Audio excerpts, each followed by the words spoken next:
Os gatos domésticos são um paradoxo. Eles vivem com as pessoas desde o início da civilização.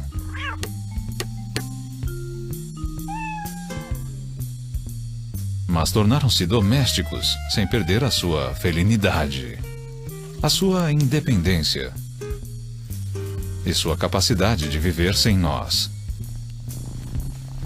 Porém, é óbvio que eles gostam de gente e que muita gente gosta deles. Gatos e pessoas vivem em parceria.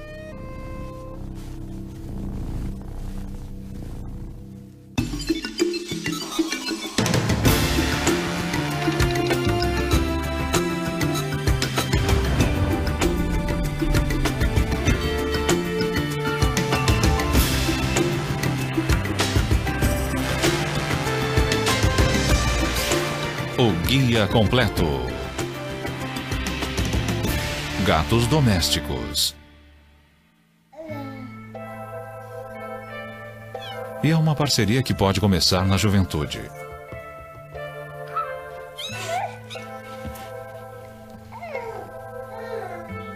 Os gatos, porém, vivem menos que as pessoas e não podem se dar ao luxo de uma infância longa. Um bebê de 6 semanas, a mesma idade desses gatinhos, não consegue correr, pular e explorar.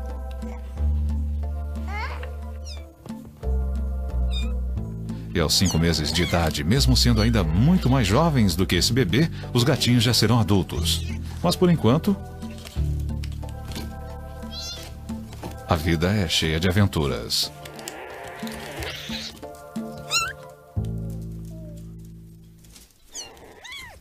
Com apenas 6 semanas, eles já estão desenvolvendo a ampla gama das habilidades felinas. Só falta aperfeiçoar.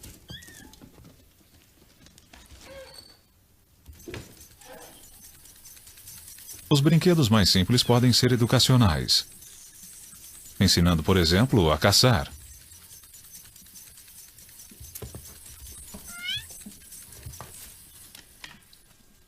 E o que é mais importante para um gato? A estreitar os laços com as pessoas. Se eles não fizerem isso agora, não o farão nunca mais. E crescerão selvagens. A convivência com as pessoas foi boa para os gatos. Com o aumento dos seres humanos, aumentaram também os gatos. Hoje existem cerca de 450 milhões de gatos no planeta, o que torna o gato doméstico a espécie felina mais bem-sucedida. E nem por isso eles perderam a sua independência. Gatos vivem tanto no centro do mundo dos homens quanto à sua margem. Um gato doméstico ainda tem todas as qualidades físicas herdadas de seus ancestrais selvagens: a elasticidade e a agilidade.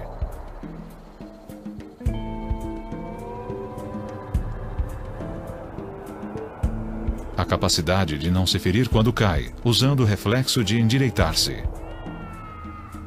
É a valiosa habilidade de girar no ar e aterrissar, em segurança, sobre as patas acolchoadas.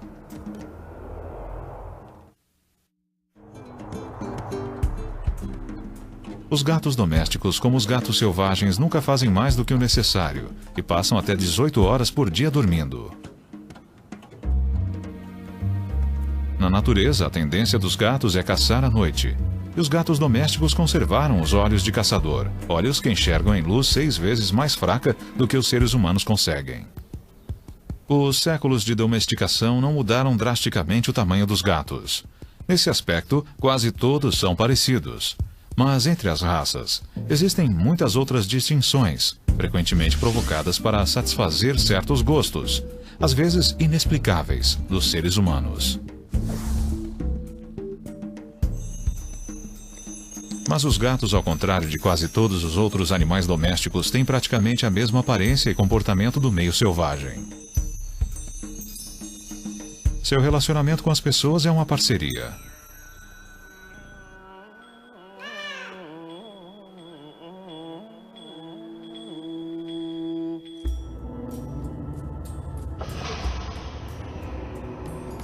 Uma parceria que remonta a quase 4.000 anos, a uma das primeiras civilizações do planeta, o Antigo Egito.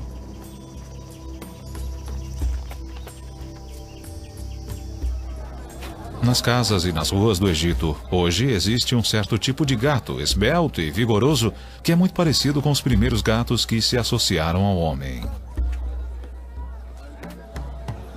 Esses poderiam ser gatos que os antigos egípcios criariam e, inclusive, adorariam. E aqui está a sua origem, o gato da Líbia. Um gato selvagem do norte da África. Um gato que se adaptou às mudanças. A civilização egípcia cresceu com a invenção da agricultura. As pessoas começaram a guardar grãos, o que atraiu os roedores. E os roedores atraíram os gatos selvagens. Os gatos selvagens foram bem-vindos como caçadores e comedores de carniça. Assim, uma solução de convívio se formou entre os gatos e os agricultores. Com o passar do tempo, os gatos acabaram vivendo com as pessoas dentro das casas. A domesticação foi um acordo feito entre iguais. E nós nunca controlamos os gatos. No entanto, parece que até hoje nós não entendemos muito bem isso. Karen Overall é especialista em comportamento animal na Universidade da Pensilvânia. Nós não entendemos os gatos, o que é interessante, porque eles vivem com as civilizações humanas há milhares de anos. E parte do problema é que nós não domesticamos, entre aspas, ou desenvolvemos o gato como animal doméstico, como fizemos com o cão. Nós deixamos que eles ficassem conosco porque eles eram ótimos caçadores. Eles liquidavam os roedores e, portanto, controlavam as doenças. A peste negra foi extremamente limitada em algumas áreas porque os gatos matavam os ratos que carregavam as pulgas portadoras da doença. E nós queríamos que os gatos ficassem conosco, mantendo esse tipo de relacionamento sem toque. Mas nós nunca realmente trabalhamos e domesticamos os gatos para comportamentos específicos. Você não vê um gato conduzindo o gado como um border collie. Você não vai ver um gato de cego. Eles são companheiros fantásticos, mas não creio que alguém queira realmente depender de um gato para esse tipo de coisa. Eles são extraordinariamente inteligentes e mantêm toda a sua felinidade.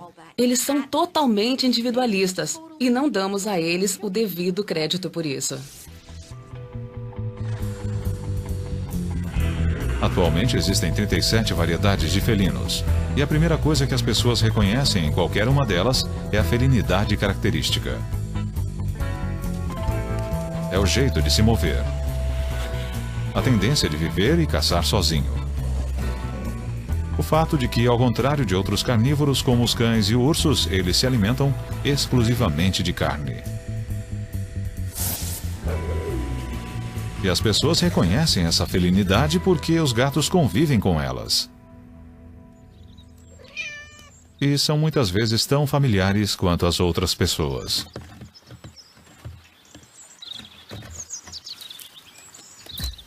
E o que é que faz do gato o animal que ele é? O que lhe dá a sua graça e sinuosidade? A sua excelência como caçador começa com a estrutura básica. O esqueleto leve e flexível, porém resistente. A coluna inclui a cauda, que dá equilíbrio. E é o ponto central da incrível elasticidade do gato. Os discos entre as vértebras são mais espessos do que na maioria dos outros animais e as ligações entre os ossos são mais frouxas, aumentando a mobilidade.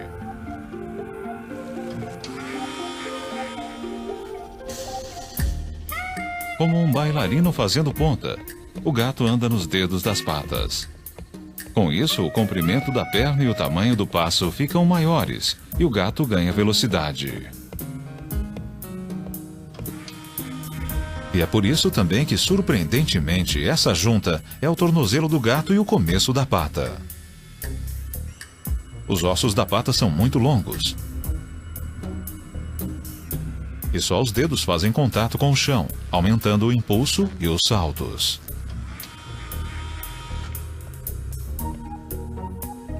Parte do segredo da agilidade dos gatos está no desenho das suas espáduas. A clavícula fica livre e as omoplatas não estão ligadas ao esqueleto principal. Tudo se mantém unido através de ligamentos e músculos, permitindo que a espádua se mova livremente. E os músculos funcionam um pouco como molas. Eles são muito mais flexíveis do que os músculos da maioria dos mamíferos. Eles expandem e se contraem como elásticos, dando ao gato força para saltar várias vezes a sua altura. Um ser humano com músculos como os de um gato saltaria do chão ao topo de uma casa. Quando um gato salta, a força vem dos músculos das pernas traseiras. Cada músculo é feito de várias fibras musculares. Elas consomem muita energia para se contrair rapidamente, e quando afrouxam, são como catapultas. Bom para explosões de velocidade, mas cansativo demais para longos percursos. O gato é um velocista e não um corredor de maratona. O gato é também um equilibrista nato. E isso porque o seu peito é muito estreito e as suas pernas dianteiras muito próximas uma da outra. Esteja ele num galho de árvore ou em cima da cerca, ele anda como se estivesse no chão.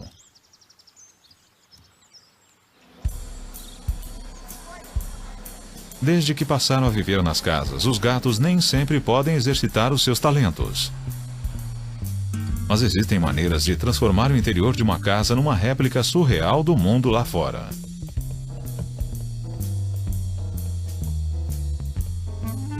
Este é o mundo que pertence a Molly, Little Jimmy, Bernard, Tom, Frank e mais 4 gatos. Como a maioria, você começa com 2 gatos. E naquela altura nós achamos que 2 era uma família perfeita. Mas uma coisa literalmente levou a outra e agora nós temos 9. E 9 gatos para nós parece normal. Nós constatamos logo no começo que quando saíamos todo dia para trabalhar, os gatos ficavam na casa. E percebemos que, se posse é 90% da propriedade, a casa na verdade era deles. Então resolvemos facilitar as coisas para os usuários, no caso os gatos. Uma coisa que nós sabemos sobre os gatos é que eles gostam de subir e andar sobre as coisas. Os gatos gostam mesmo das alturas. Eles adoram nos olhar de cima. E agora nós temos cerca de 40 metros de passarelas chegando a quase todos os cômodos.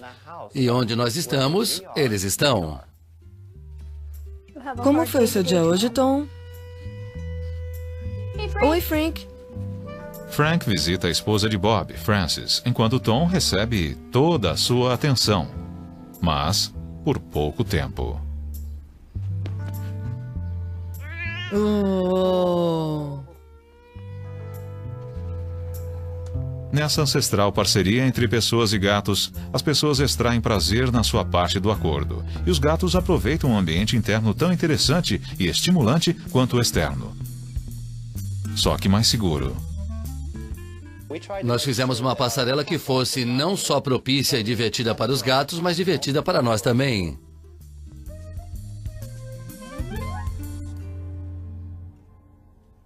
Um outro requisito para a parceria com os gatos foi que esses animais essencialmente solitários aprendessem a viver uns com os outros.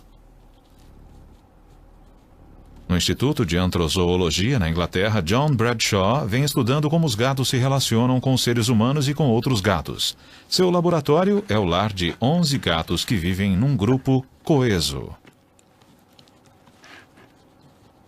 Os gatos são frequentemente descritos como egoístas em contraste com o cão, que é um animal muito mais leal. Mas eu não creio que os gatos tenham um conceito de lealdade. Eles veem a sua interação com as pessoas como uma parceria entre iguais, em vez de um relacionamento de subserviência. É claro que eles também são sociáveis. Eu acho que nós subestimamos os gatos nesse aspecto. Eles são muito sociáveis com as pessoas e podem ser sociáveis com outros gatos quando crescem no ambiente certo. Um estudo famoso sobre gatos criados soltos em fazenda, feito em 1977 pelo biólogo de Oxford, David MacDonald, mostrou o quanto os gatos podem ser sociáveis. A equipe do professor MacDonald colocou radiotransmissores em 4 gatos e os acompanhou durante 1 ano. Praticamente todos os movimentos dos gatos foram registrados. Eram 3 fêmeas e um macho. MacDonald constatou que as fêmeas permaneceram perto da fazenda, num grupo íntimo e amigável. O macho passava 2/3 de seu tempo longe, perambulando, farreando e caçando ratos. Mas ele sempre voltava para casa. O ponto alto do estudo foi quando a equipe testemunhou uma fêmea ajudando outra a dar à luz. Ela agia como parteira, inclusive na hora de cortar o cordão umbilical. Mais tarde, as duas partilharam um abrigo e cuidaram das crias uma da outra. Esse foi o primeiro registro científico de uma cooperação tão íntima entre gatos domésticos semi-selvagens e provou que, deixados à vontade, eles podem ser animais muito sociáveis. O que o trabalho de MacDonald mostrou foi que a sociedade dos gatos não segue uma hierarquia linear, como a do cão ou do lobo. Ela é muito mais uma parceria de iguais, uma cooperação entre fêmeas aparentadas que se reúnem em torno de um determinado lugar onde há bastante alimento e espaço para as crias. As técnicas modernas de controle de pragas estão levando os gatos de trabalho, os rateiros, ao desemprego. Mas ainda existem muitos lugares no mundo onde gatos semi-selvagens vivem juntos. Na ilha italiana de Stromboli, esses gatos estão em toda parte. Aqui, os gatos raramente são bichos de estimação, mas há pessoas bondosas que cuidam deles e os alimentam. Uma delas é a senhora Ushi, do vilarejo de Ginostra. Há mais de 40 anos, ela alimenta uma colônia que está sempre mudando. Os grupos de gatos existem onde as pessoas fornecem grandes quantidades de alimento e elas podem fazer isso os alimentando deliberadamente ou acidentalmente deixando, por exemplo, comida do lado de fora dos restaurantes. Quando os gatos percebem que ali é uma fonte regular de alimento, eles se reúnem à sua volta e começam a formar uma colônia. E essas colônias são chances maravilhosas para se estudar o comportamento dos gatos, porque tudo acontece numa área restrita que nós podemos observar. Caso contrário, eles se espalham demais e fica bem mais difícil. Para os gatos, a convivência social implica em coisas com as quais seus ancestrais selvagens não se preocupavam. Por exemplo, a comunicação constante. Um gato selvagem pode usar o odor para marcar seu território. Mas esses gatos transformaram a marcação com odor numa linguagem. Com urina e glândulas especiais na face, eles deixam mensagens tão características quanto a voz ou uma assinatura.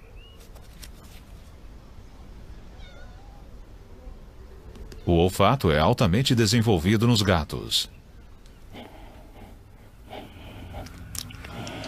A membrana mucosa do focinho dos gatos, onde os cheiros são impressos, tem 2 vezes a área do seu correspondente humano. E logo abaixo há um segundo detetor de cheiros, o órgão de Jacobson. O gato aspira o ar pela boca e suas células especiais analisam as partículas. E o cheiro não é seu único meio de comunicação. Os gatos também se esfregam. Acreditamos que é um sinal muito importante na sociedade dos gatos e no relacionamento gato-ser humano. Os gatos tendem a se esfregar em outros gatos que são um pouco maiores ou mais ferozes. As fêmeas tendem a se esfregar no macho que elas queiram. Quando se esfregam em nós, eles estão reconhecendo que somos mais fortes. Não superiores, mas um pouco maiores. Eles mostram algum tipo de deferência para reconhecer que somos maiores, mas eles ainda querem ser amigáveis. E há o ronronar. O ronronar parece que é o convite a algum tipo de atração e também ao contato físico. Os gatos ronronam quando estão satisfeitos e querem a companhia de outro gato ou do dono, ou quando estão com muita dor. Por exemplo, um gato atropelado. Parece bizarro porque as pessoas associam ronronar com prazer, mas não se trata de prazer, e sim de querer atenção. Eles estão tentando conseguir ajuda naquela situação em particular. O gato ronrona vibrando as cordas vocais externas e parece que cada gato tem uma frequência específica. Uma das coisas que nós descobrimos observando os gatos nas fazendas e em outros lugares é que eles são bem quietos. A menos que haja uma briga ou alguma coisa acontecendo, os gatos não fazem muito barulho. Uma das coisas que eles menos fazem é miar. E nós achamos que isso acontece porque o gato aprende a miar. Ele aprende que o ser humano responde bem a vocalizações. Nós somos uma espécie conversadora, por assim dizer. E, portanto, um gato descobre que a melhor maneira de conseguir a atenção do dono é fazendo barulho. Feito isso, ele indica usando algum tipo de linguagem corporal o que é que ele quer, comer, sair ou o que for. Os gatos têm os mesmos sentidos que os seres humanos, mas eles funcionam de maneiras diferentes. Os sentidos de um gato evoluíram principalmente para ajudá-lo a caçar. Mesmo um gato de vida mansa, como o mango, tem todas aquelas percepções aguçadas de caçador. Por exemplo, os olhos na frente da cabeça. Quando o mango olha para alguma coisa, cada olho capta uma imagem ligeiramente descentralizada. O cérebro faz a centralização, gerando uma imagem tridimensional. E Mango então sabe qual é o tamanho do objeto e a que distância ele está. Proporcionalmente ao tamanho de sua cabeça, Mango tem olhos muito maiores do que os nossos. Eles recebem mais luz, e ele enxerga tão bem na semi-escuridão quanto em pleno dia. Os olhos de Mango são tão sensíveis que precisam de pupilas capazes de restringir a luz de uma maneira que as nossas pupilas redondas não conseguem. As pupilas dele se fecham quase que totalmente numa fenda. E quando a luz diminui, elas se abrem ocupando uma área de olho proporcionalmente muito maior do que as pupilas humanas. Mango não enxerga na escuridão total, mas ele vê com muito menos luz do que os seres humanos. Os gatos têm uma camada de células chamada tapetum lucidum no fundo do olho. A luz que passa pela retina sem ser absorvida é refletida de volta, dando aos receptores uma segunda chance de captá-la. Isso aumenta a eficiência dos olhos de Mango em 40%. E para aumentar ainda mais a eficiência, os gatos têm mais células fotossensíveis que funcionam melhor com menos luz. Com tudo isso, Mango consegue ver em luz 6 vezes mais fraca do que o seu companheiro humano consegue.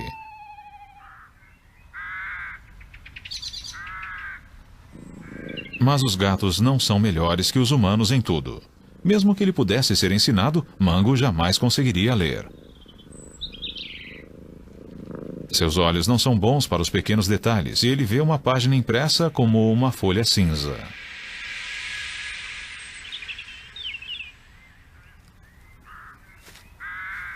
Um gato enxerga o mundo mais ou menos como alguém que perdeu os óculos. E o gato também não vê cores muito bem. Os gatos sacrificaram os detalhes e as cores para enxergar melhor à noite.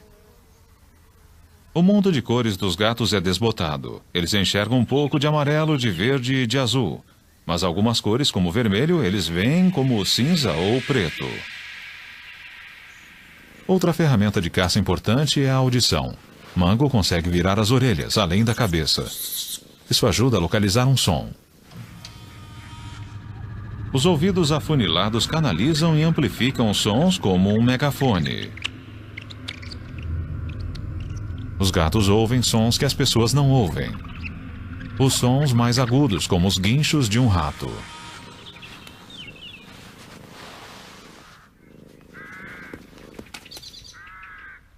E quando um gato ouve um guincho, ele tem que saber exatamente de onde ele veio. Conforme a intensidade relativa do som em cada ouvido, o gato automaticamente vira a cabeça na direção certa. Os gatos também são muito bons para detectar movimentos, mas quando se aproximam da presa, eles precisam usar o sentido do tato. Esse tipo de jogo dá a Mango a chance de exercitar a rotina de uma caçada. Ele usa até os bigodes para sentir a pena. 3 vezes mais grossos do que os outros pelos do gato, os fios do bigode, ou vibriças, descem a uma profundidade 3 vezes maior na pele e têm células sensíveis na base. Elas dão ao cérebro as mínimas informações sobre qualquer coisa que a vibriça toque. As patas da frente também são super sensíveis e servem para explorar coisas novas e testar alimentos. As almofadas das patas sentem a velocidade do que passa sobre elas. A informação vai das patas ao cérebro com velocidade de corrente elétrica. Um gato consegue aprender muito sobre alguma coisa simplesmente alisando ou tocando de leve. Os sentidos dos gatos foram aperfeiçoados para caçar, mas eles também são úteis no acasalamento. Quando uma fêmea está pronta para procriar, ela libera odores que são percebidos pelo órgão de Jacobson no nariz do macho.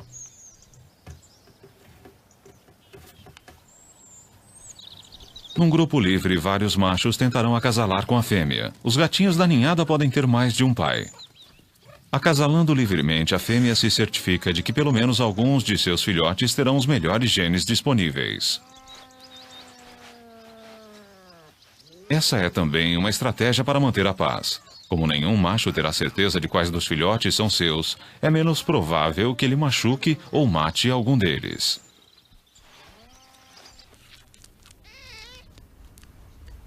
Os gatinhos nascem totalmente vulneráveis.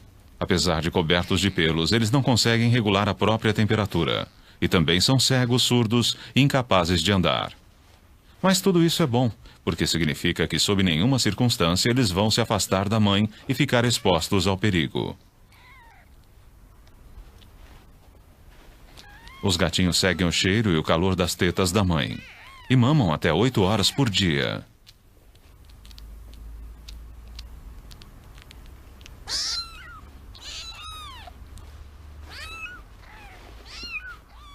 Quando não estão mamando, só há uma outra coisa que eles podem fazer: dormir.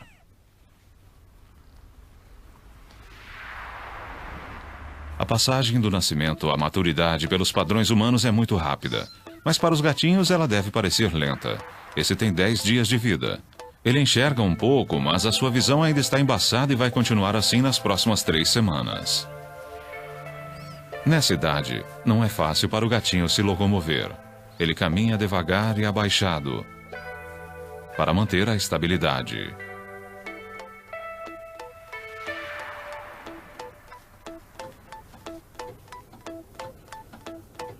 Com 3 semanas, o gatinho já está de pé e andando, embora ainda um pouco trêmulo. Ele ainda não caminha na ponta dos pés como um gato adulto. É uma postura que leva algum tempo para ser aperfeiçoada. Mas, ganhando confiança a cada dia, os filhotes demonstram a necessidade crescente de explorar e brincar. Uma semana mais tarde, a brincadeira está mais animada. Já límpida, a visão é melhor e os gatinhos começam a usar a cauda para ganhar equilíbrio. Com 5 semanas, o gatinho começa a controlar a maior parte das coisas que fazem dele um gato. Seu andar já é mais como o de um gato. Sua audição direcional começa a funcionar. E a visão melhora a cada dia.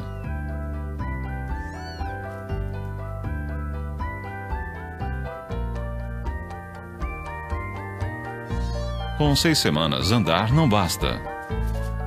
As brincadeiras e a limpeza estão se desenvolvendo.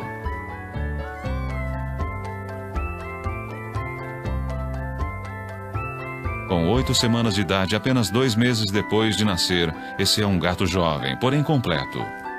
Daqui para frente, ele só vai crescer e se aperfeiçoar.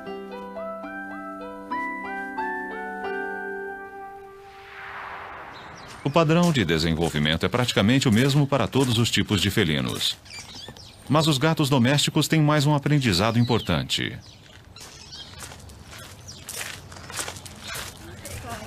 Como conviver com as pessoas. Olá, querida. Essas pessoas em Bristol, na Inglaterra, são voluntários que acariciam gatos perdidos e abandonados. Ah, boa menina. Tudo bem, meu bem. Ah, nenê. Ah, olha só que gatinhos lindos você tem. Ao contrário do que as pessoas imaginam, os gatinhos não nascem com a capacidade de interagir conosco, eles têm que aprender. É um aprendizado que começa quando seus olhos se abrem e termina por volta de 7 ou 8 semanas de idade. O gato que recebe muita atenção e que é manuseado bastante nessa idade tende a crescer ligado às pessoas. Ele vai gostar de pular no colo e ser acariciado. Um gato que é pouco manuseado vai ser mais arredio, do tipo que tolera a presença humana, mas não a procura. Se eles não encontrarem pessoas nesse período crítico, é pouco provável que sejam amistosos. A tendência é que sejam selvagens. Gatinhos de rua que não são acariciados nunca terão essa vida. A voluntária Dawn England. Nós procuramos colocá-los num ambiente o mais parecido possível com uma casa, com cortinas, tapetes e cadeiras. Assim, quando eles forem para uma casa, não vão ficar desconcertados e saberão o que esperar. A intenção é que os gatinhos sejam fáceis de lidar. É claro que as pessoas nos dizem como eles são bons gatos, bem domesticados, e é isso que nós queremos.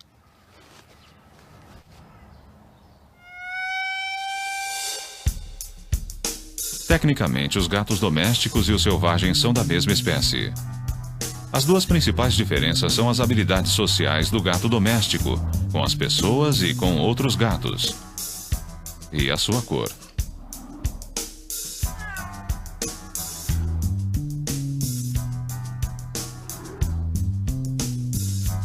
O gato doméstico não precisa de camuflagem.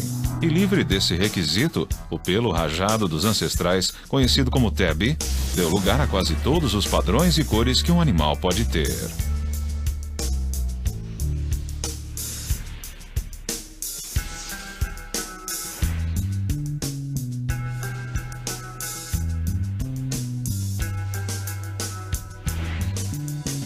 O preto foi a primeira cor nova.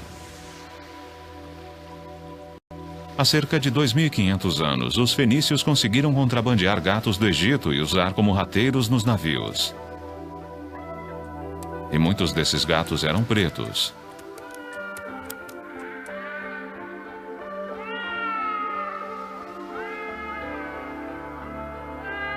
Negociando pelo Mediterrâneo, os fenícios montaram colônias em vários lugares, como Cartago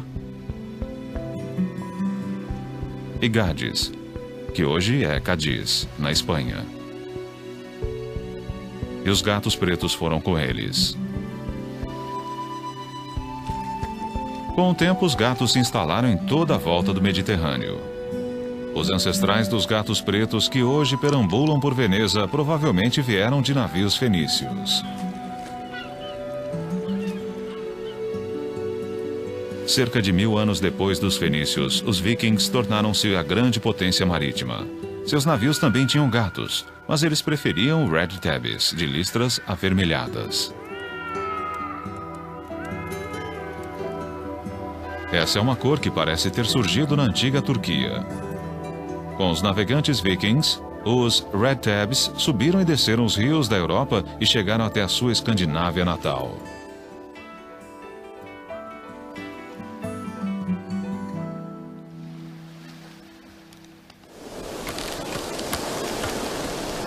Foi nos navios que os gatos de todas as cores espalharam-se pelo mundo. Todos os lugares do planeta habitados por seres humanos são também habitados pelos gatos.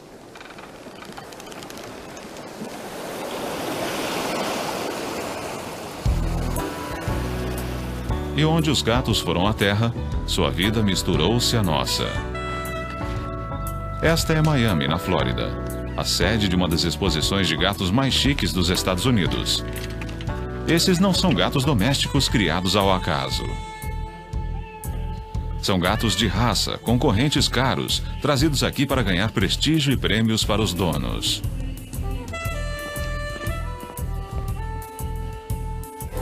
As exposições de gatos existem há pouco mais de 100 anos, e muitas das raças modernas nasceram das exposições. Muitos tipos de gatos são variações de tipos que se desenvolveram naturalmente em certas regiões. Um gato de Charolais, ligado aos cruzados e aos monges cartuchos da França.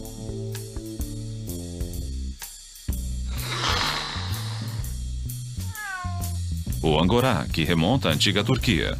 De lá para cá ele mudou pouco e deu origem ao peludo gato persa.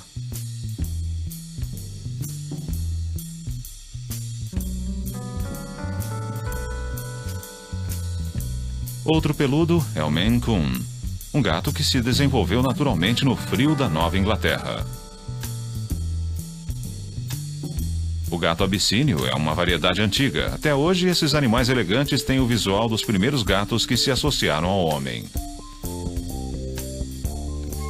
Foi uma mutação natural que deu forma ao bobtail japonês. Mas hoje ele é uma raça pura.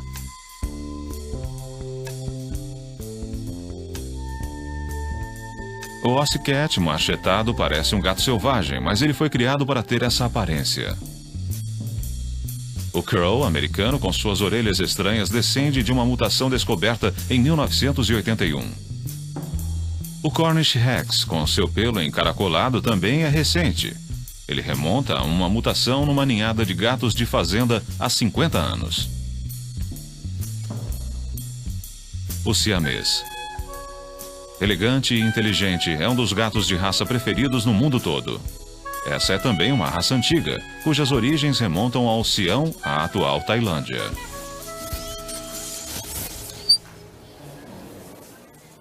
Um dos gatos mais divertidos que eu tive o prazer de tratar neste fim de semana foi esta Tabby Marrom. O que eu mais gostei nesta gata foi a fantástica harmonia da cabeça, o focinho curto, o crânio arredondado e a expressão linda, linda, mesmo que ela esteja um pouco para o selvagem. Campeã da exposição, melhor gato da exposição! Os gatos são diferentes de todos os outros animais domésticos porque eles não são criados para um propósito particular, apenas para satisfazer os vários gostos humanos. E quando mudam os gostos, mudam os gatos. Uma exposição de gatos há pouco mais de 40 anos e um gato persa inscrito. Um gato persa inscrito hoje. Dita moda que agora os gatos persas não precisam de focinho. E no processo de achatar o focinho, os criadores acabaram obtendo um animal com dutos lacrimais distorcidos e olhos que choram sem parar. O siamês atual, uma tentativa de recriar o que os ocidentais consideram um visual oriental. Um animal magro e frágil, com problemas de saúde e reprodução. Há 40 anos, um concorrente siamês era mais parrudo do que os de hoje, mas ainda era mais elegante e exótico do que os gatos comuns. Outras variações modernas do siamês. A face não é mais redonda, é triangular. E eis o triunfo da arte dos criadores. O Sphinx, um gato sem pelos. Mas esses são os aristocratas do mundo dos gatos. Longe da aristocracia felina de Miami existem gatos assim. Gatos de rua.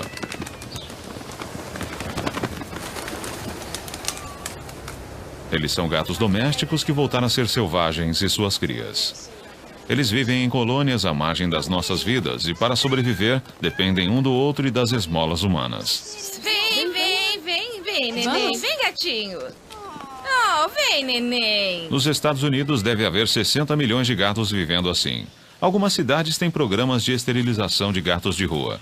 Aqui em Orlando, na Flórida, fica a sede do CARE, um grupo de atendimento aos gatos. Connie Graham e Barbara Logan capturam e levam gatos para a castração. Eu estou mesmo querendo um macho amistoso, bege e branco. Que idade você acha que ele tem? Mais ou menos um ano. Muita gente acha que seria melhor sacrificar, matar esses gatos de rua. E é isso que vem sendo feito há anos. O grande problema é que isso não funciona.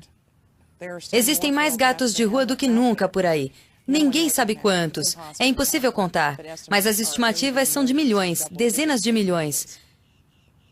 Esses gatos eram os bichos de estimação de alguém. E as pessoas se mudaram e os deixaram para trás, não quiseram mais. Se cansaram deles e os jogaram em algum lugar. E os gatos que não foram castrados ou esterilizados acabam encontrando outros gatos também férteis e começam a procriar. E o que começa com 1, 2 gatos, de repente é uma colônia de 20, 40. Numa área em que foram postas armadilhas para o nosso programa, foram pegos mais de 80 gatos, numa única área, o que é incrível. Em teoria, uma gata pode gerar milhares de descendentes. É claro que causas naturais impedem que isso aconteça, mas para todos seria melhor que as gatas de rua não procriassem nunca.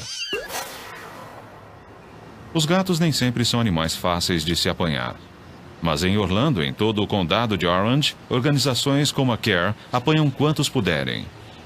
Sempre com reforço por perto e sempre preparados para não estressar o animal. Na clínica de esterilização, chegam gatos de todos os cantos da cidade. Até filhotes. Espera-se que eles logo encontrem um lar amoroso. É quase como uma linha de montagem. Os gatos são anestesiados, preparados e levados para serem castrados. É eficiente e indolor.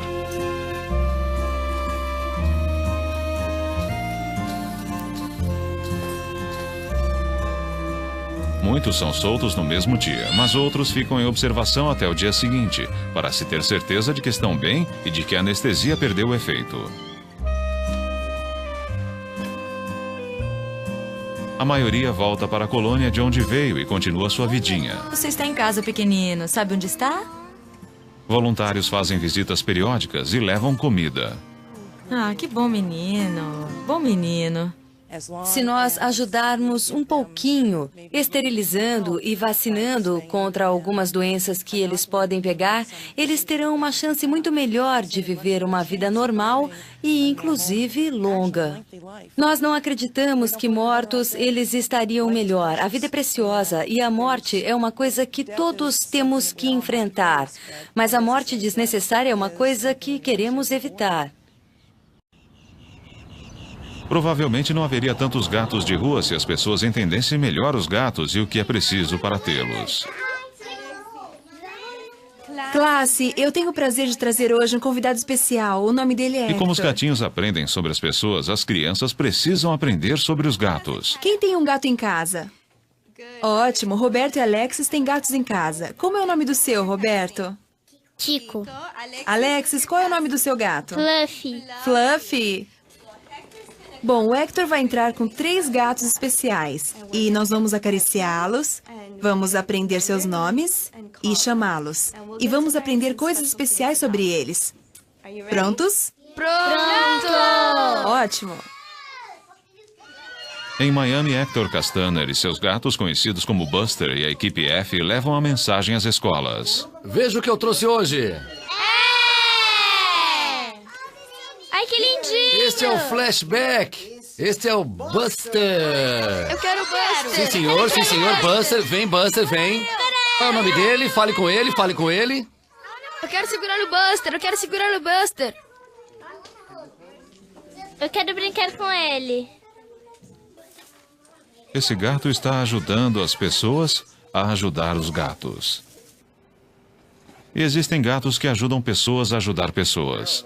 Marilyn, acho que encontrei as amostras que estávamos procurando dos guepardos do norte da África. Que bom! Stephen O'Brien, do Instituto Nacional do Câncer. Nós nos interessamos pelos gatos há cerca de 15 anos, quando percebemos que existe uma série de doenças que são fatais nos seres humanos e também nos gatos. Foi no final da década de 80 que a versão felina do vírus da AIDS foi descoberta.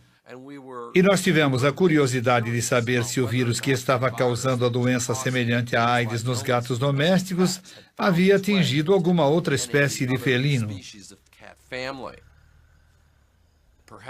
Talvez estivéssemos no início de uma epidemia que iria dizimar todos os felinos, como as populações humanas estavam sendo dizimadas onde surgiram epidemias de AIDS. Era uma perspectiva horrível. 36 espécies de felinos no mundo, quase todas já em risco de extinção.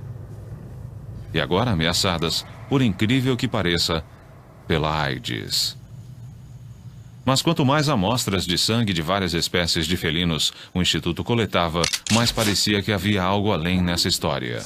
O que nós descobrimos foi exatamente o que não esperávamos, ou seja, que virtualmente todas as espécies de felinos do planeta tinham algum nível de infecção e exposição à versão do vírus que causa a AIDS no gato doméstico. Mas a diferença é que esses felinos, os felinos selvagens, pelo menos os que examinamos, não estavam adoecendo. Eles não desenvolveram a deficiência imunológica e isso era um mistério. O que aconteceu com alguns desses felinos foi que eles desenvolveram defesas genéticas contra uma doença fatal, como o vírus da AIDS. E entender isso nesses felinos pode nos levar a descobrir um tipo semelhante de mecanismo genético natural nos seres humanos.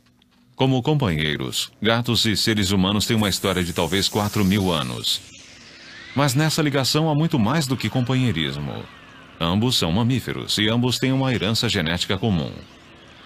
Será que os gatos vão ajudar a revelar uma cura genética para a AIDS humana? Em 1996, nós tivemos a sorte de descobrir o primeiro gene que realmente causava uma resistência genética à infecção pelo HIV. E isso nos levou a uma meta, por assim dizer, de novos remédios que imitem os efeitos dessa resistência genética natural a uma doença infecciosa fatal. Matando os ratos. Os gatos levam o crédito de ter restringido a peste negra. Será que estudar os seus genes vai ajudar a deter uma doença que, em certas partes do mundo, já atingiu proporções epidêmicas? Afinal, os gatos são nossos velhos amigos. Eles chegaram ao mesmo tempo que a civilização. E de todos os animais que domesticamos, são os únicos com os quais não temos um relacionamento de senhor e subordinado. Os gatos escolheram ficar conosco, e nós vivemos com eles, dentro das nossas casas. Por uma única razão: nós gostamos deles, e eles gostam de nós.